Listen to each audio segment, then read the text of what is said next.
Welcome to the morning show. I'm Jillian Oxley, and I'm here today with a very special guest, Colette Baron-Reid. She's the author of this new amazing book, Remembering the Future, The Path to Recovering Intuition. It's an incredibly inspiring book. First, let me tell you a little bit about this woman. She's an internationally renowned intuitive counselor, motivational speaker, seminar leader, educator. She's also the critically acclaimed music artist and producer on the EMI music label and has a best-selling meditation CD, Journey Through the Chakras. As well, she's an intuitive through word of mouth only with clients spanning 29 countries around the world.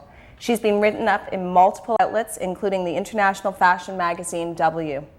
She's now signed the leader in self-help and inspirational book publishers Hay House and is touring as the lead and presenter to world-famous psychic and best-selling author Sylvia Browne in 27 cities across North America in 2007. And least we not forget, she also has a hugely popular internet radio show where she does readings on air for callers. You can listen into that on Thursday nights at 7 p.m. Eastern Standard Time or 4 p.m. Pacific Standard Time. And she's also going to be a regular guest on a few U.S. terrestrial radio shows as well in Chicago and L.A. Colette, tell me, how do you find time to breathe?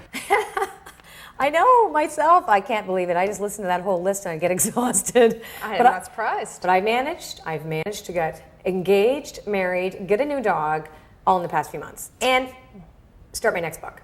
Isn't that amazing? Congratulations. Thank you. Speaking of your book, I actually had the privilege of reading it before it went to print. And I've also had a reading with you.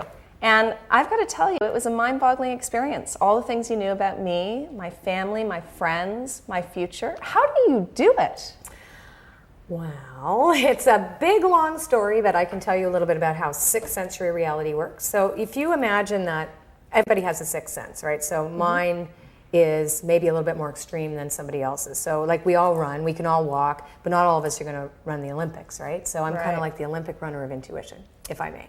Okay. So people access intuitive information from a non-local reality. And let me explain that. So the five sensory reality, which we all know, which is our taste, touch, smell, what else? Taste, touch, smell, wait a second. We're missing one. It's two. Sight. Sight, yes, and important. hearing. Yes, okay. How do you like me so far? Anyway, and then we have our intellectual and our emotional life. So that all kind of, in my book I talk about it as being a bubble called me. Anything that we define ourselves as me, which is separate from you, me and you, right? Okay. But then there's a sixth sense. So that sixth sense tunes us into a whole other reality that's going on all the time. So sixth sensory reality is where I get all that information from. All of that stuff's available to me. So when I tune in and I receive, I have a little radio, right? So I kind of tune the dial to Jillian Oxley when I sit with you, and kaboom, all this information comes in. Well, and I'm sure you have a lot of clients that come back to you and thank you for giving them a path. Well, I don't give people a path, I illuminate the path that they have in front of them. And that's when we talked earlier about destiny and fate. Yeah. The road or the path that they are traveling on is what I see. Each person is given, I believe, a map of the potential reality based on from the time that they're born until the time that they die. And then in that map, there are roads and there are ditches they can fall in, and everything then is based on their choices and what they manifest for themselves on that particular path. All I do is shed a big light on it and put up a giant mirror for them, and I have an objective point of view. I can show them what's going on, and for me, it's not just about a passive observation of their life. I don't let anybody walk away and go, okay, that's just the way it's going to be, because I think that's harmful. I show them, these are your options, these are your opportunities, these are the choices that you can be making, and this is the result of your choices, and the path up to this point, and how you'll intersect with other people that I also will tap into somehow during the session. Colette, I know I've personally been to see you several times, and you do have repeat customers. Obviously, you've got clients in 29 countries around the world. Is there ever a little feeling of abuse or, psychic junkies, oracle junkies, people that want you on retainer? Let me tell you something.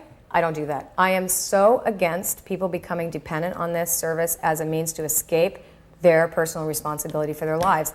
Yes, I actually talked about that on my radio show, and I call it oracle abuse. Because you can get so hooked on this too, and I really feel like you have to be responsible to the client. My job is just to show them what's there, not to make them come back to me every month or for every question that they needed, what's going to happen next. That completely gives away their power to a reading, and I think that's completely harmful. No way can people put me on retainer. Impossible. Well, good to know. What would you say would be the average? Somebody should come to you for a reading once every 18 months or 2 years, or when they feel they need it? You know, I've never solicited a client for reading. So that's actually a question that if somebody were to ask me, I say I can't answer that question for you because you can come back basically when you want, but you're not allowed to come back more than twice a year. So you're not allowed to come back more than twice a year. Right. So, and half the time too, people turn to intuitives or psychics for readings when they really should be going to see a therapist.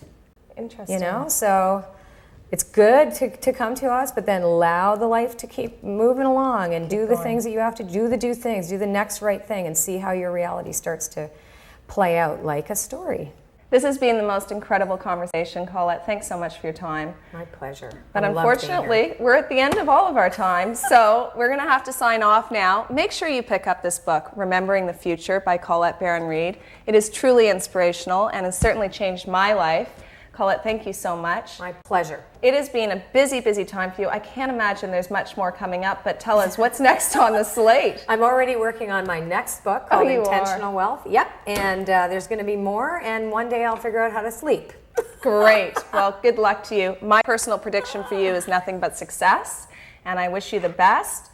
And I'll look forward to talking to you again soon. Thanks, Jillian. Until then, I'm Jillian Oxley. Thanks for joining us today.